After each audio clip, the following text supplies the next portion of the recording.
It's amazing. I learned a lot about these leaders. There's a satellite. When they gather together, it is a perpetual birthday party. Do you know why? Because they live in a place. You need to learn to know.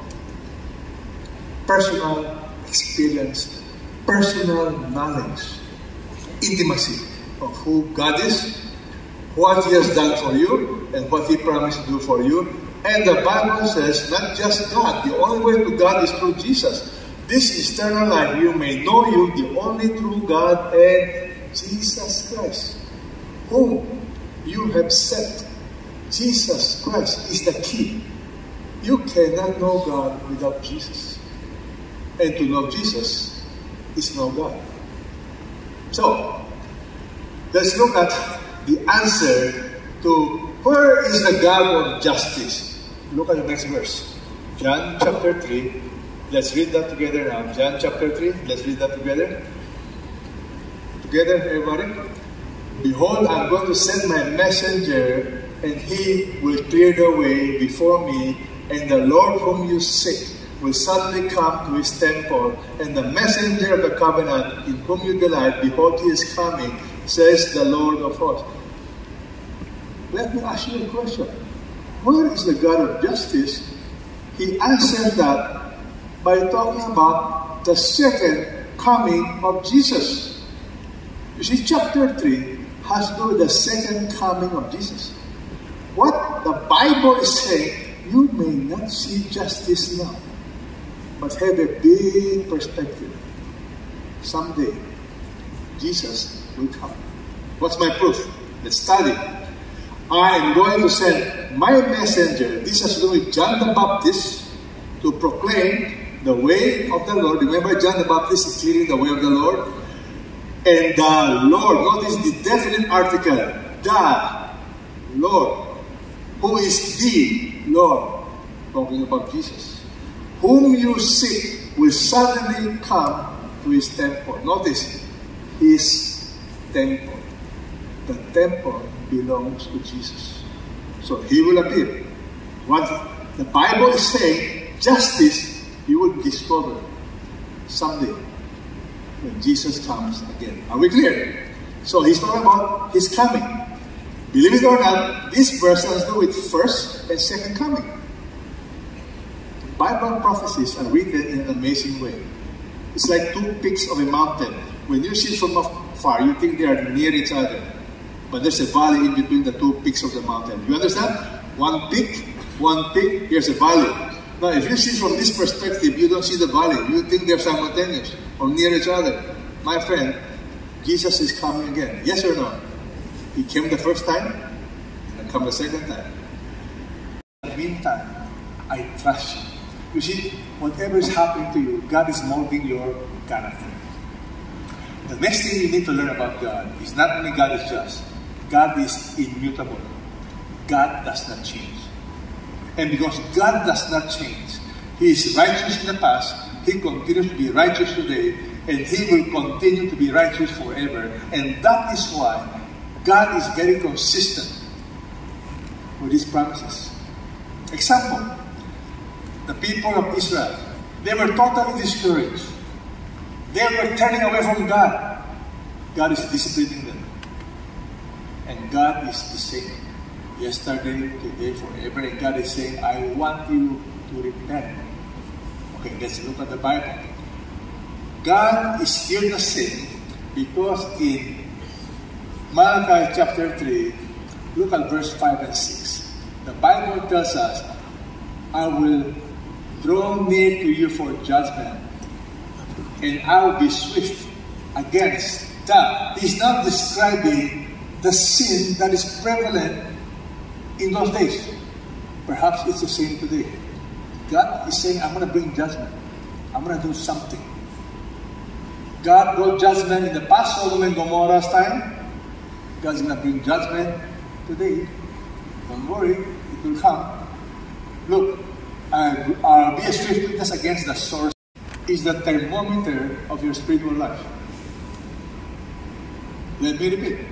If money becomes the idol of your life, it tells me something is wrong with your spiritual life. Because the test of spirituality is how you deal with possessions. Do you know the Bible has more to say about money, possessions, than prayer, faith, love? You combine all the verses, the greatest number of verses in the Bible, Old and New Testament, has to do with money, possessions. Why? Because money deals with the heart. One of my disciples shared it with me years ago. The pathway to spirituality, what happens when a person comes to Christ? You start with the mind. It's called transformation of the mind. You need to believe properly. When the mind is transformed, the heart will be transformed. And then when the heart is transformed, do you know what is the last part to be transformed? I was shocked. The last part is your wallet, your checkbook.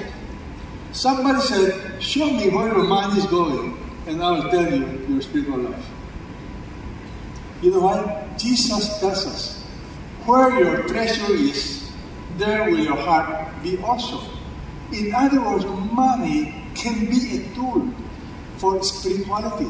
You don't let money be your master. You master your money. You tell your money where to go. And where that money is invested, the Bible says, where your treasure is, there your heart will be also. So, if you invest all your money in the stock market, I can almost imagine every day you will read the newspaper and you will look at the stock market. But if you invest your money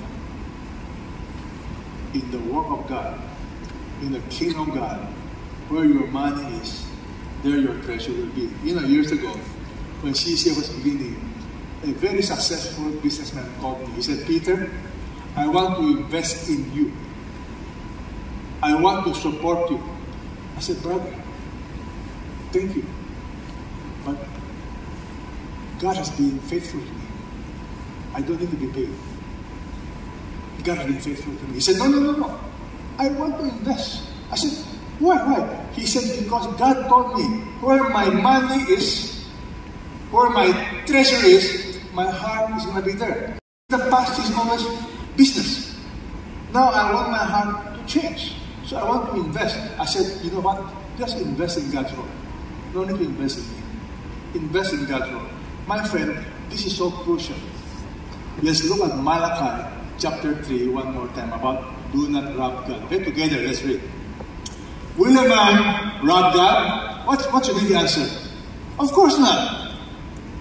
But you are robbing me. How? How will rob you? Tithes and offerings. Alright. This is something that most people are confused. Oh, Peter, tithes is Old Testament. New Testament, no tithes. Excuse me.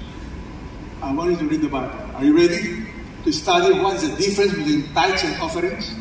The word tithes comes from the Hebrew word, guess what? 10%. Everybody, the word tithe means 10%. If you read the Chinese Bible, it is 10%. Simply 10%. What in the world is that 10% all about? Let's find out. People think that God needs your money. God does not need your money. You know what? God owns everything. What do I mean God owns everything? Look at Psalm 50. I want you to know something. God owns everything. Every beast of the forest is mine. The cattle of 1,000 hills. I know every bird on the mountain, and everything that moves in the field is mine. Notice the next verse. If I were hungry, I would not tell you, for the world is mine, and all it contains. Now, ladies and gentlemen, do you believe God owns everything? Yes. Louder. Yes. Does that mean God owns you? Yes. Your family? Yes. I'm getting softer. Your children?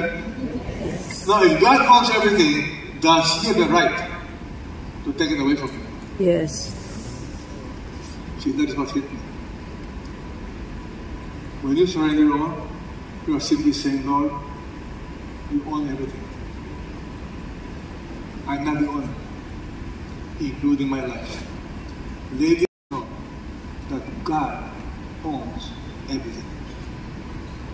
Everything that you have, He gave you life. And He can take it away. God owes nobody anything. So, how is that word tithe used in the Bible?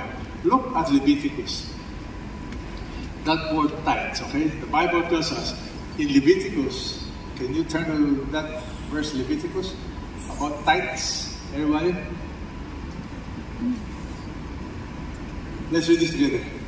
All the tithe of the land, of the seed of the land, or the fruit of the tree, is the Lord's. It is holy. In other words, tithing is not a giving. Tithe belongs to God. Offering is anything over and above tithing. The tithe belongs to the Lord. God is saying, I want you to know something. I don't need your money. I've entrusted this to you. But the 10%, whatever I give you, I want you to remind yourself, it is from me. Therefore, that is mine. The rest, I entrust to you to manage. Look at Abraham. Before the law was given, as early as the book of Genesis, tithing was practiced already. Even before Moses came into being. The Bible tells us, Melchizedek, the high priest, blessed Abraham. And then he blessed, this is the blessing. Blessed be Abraham of God Most High, possessor of heaven and earth, meaning God. Blessed be God Most High, who has delivered your enemies into your hand. And then the Bible tells us Abraham gave him a tenth. Everything that Abraham gathered from that amazing victory, he gave a tenth.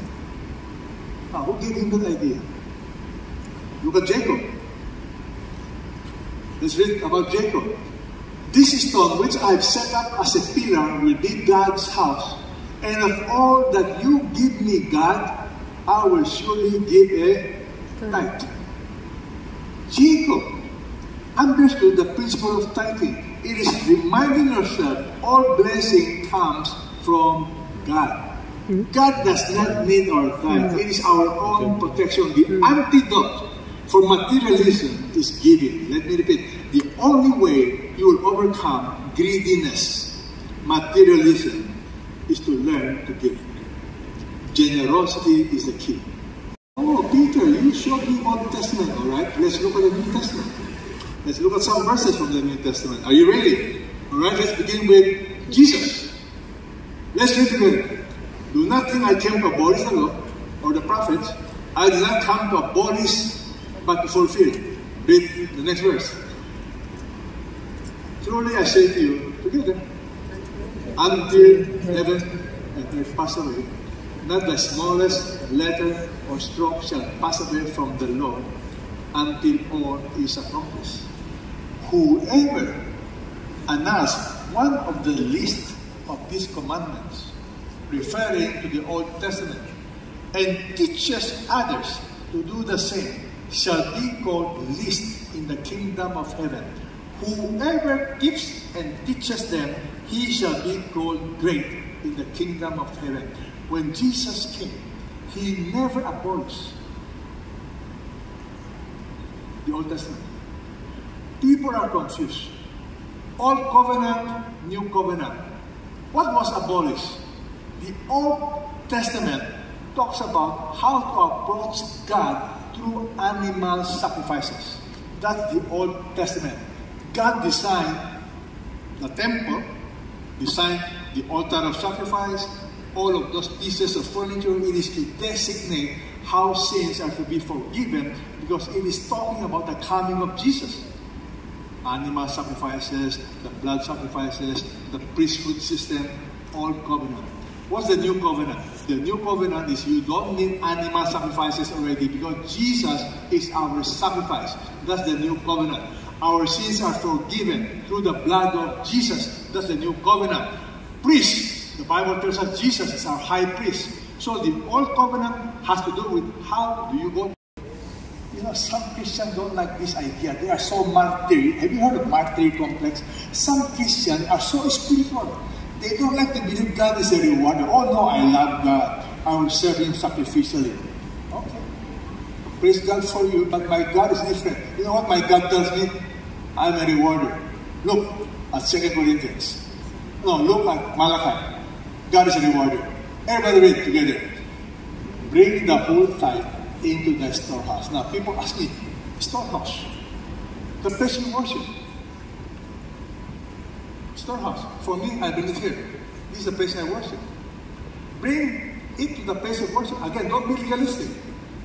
But, notice the promise. That there may be food in my house. This is to support the work of God. Not government, support the work of God. They were under Persian rule.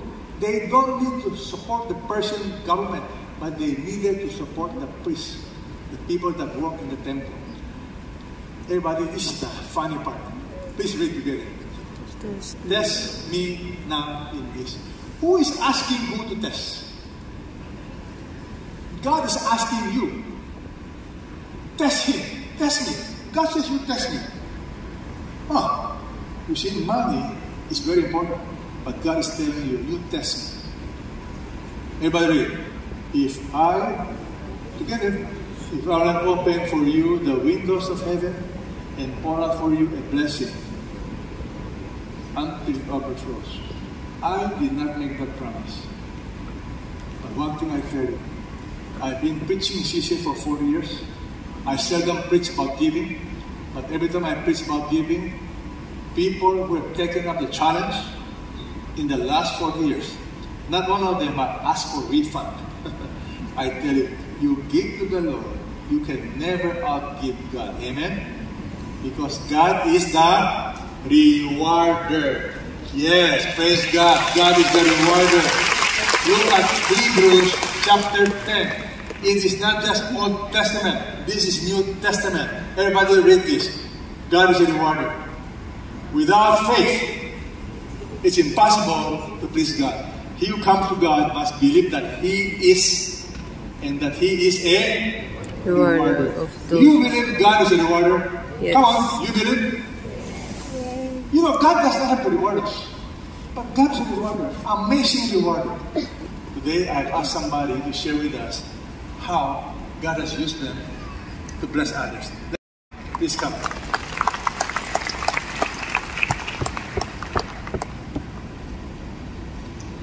Morning everyone, I'm Connie and this is my husband Darwin Pasco. Darwin and I came to know the Lord in 2015.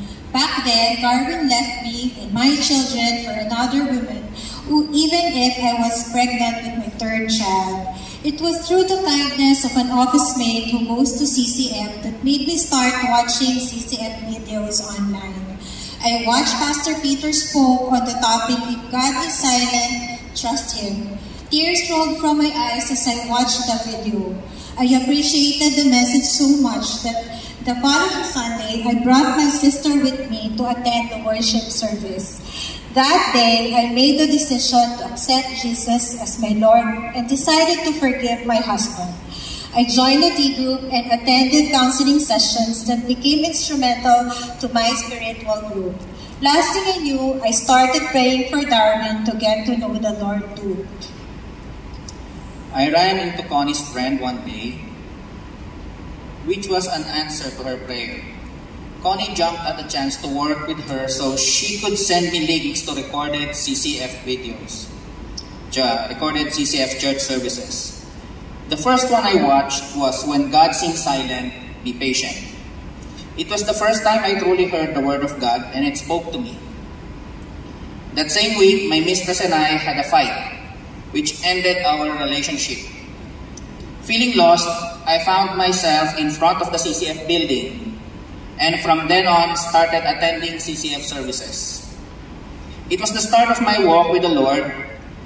I continued watching past CCF services and started pursuing Connie back.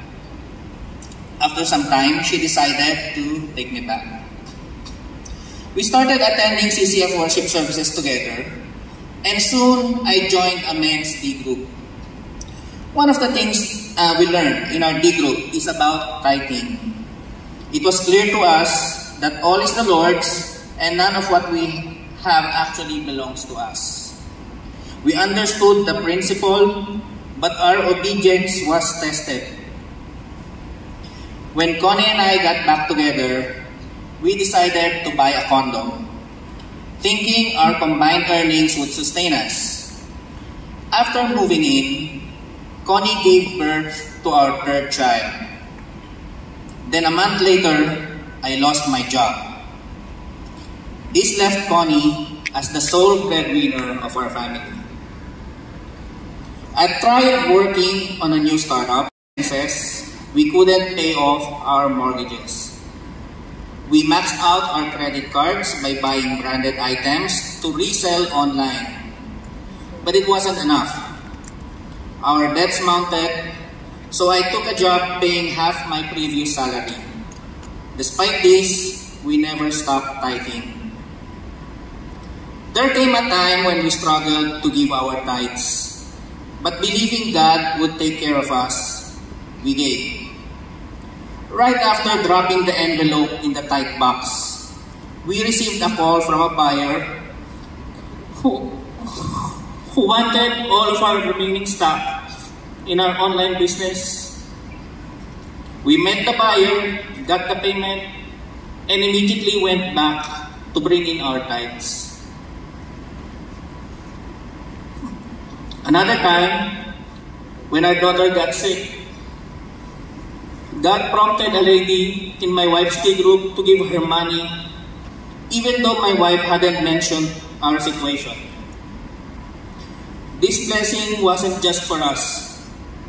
My wife felt prompted to contact an office mate whose child was also sick, and we shared what we received. After living in the condo for over a year without paying the mortgage, the bank offered us Dasyon and Pago, clearing our debt and settling the real property tax without us knowing who paid it. In 2019, I had a heart attack and needed an angioplasty. We didn't have the money for the operation, but God promised in Isaiah 65:24, I will answer them before they even call to me. While they are still talking about their needs, I will go ahead and answer their prayers. Through our family and D group, God provided enough for the operation and my stay in the ICU. It was a season of mountaintop experiences with God, showing His faithfulness. Slowly but surely, our financial situation improved, and we paid off all our debts. We have been debt-free for almost 5 years now. As it became second nature for us to tithe, the Lord started also to bless us with opportunities to bless others. There was a time when God impressed my teammates to attend a True Life retreat. It was a joy to hear that in the retreat they accepted Jesus as their Savior, and much of their confusions and longing have been answered. But what made an impact to me the most was when one shared that she was so close to committing suicide, but because of the retreat, she learned about God's love for her.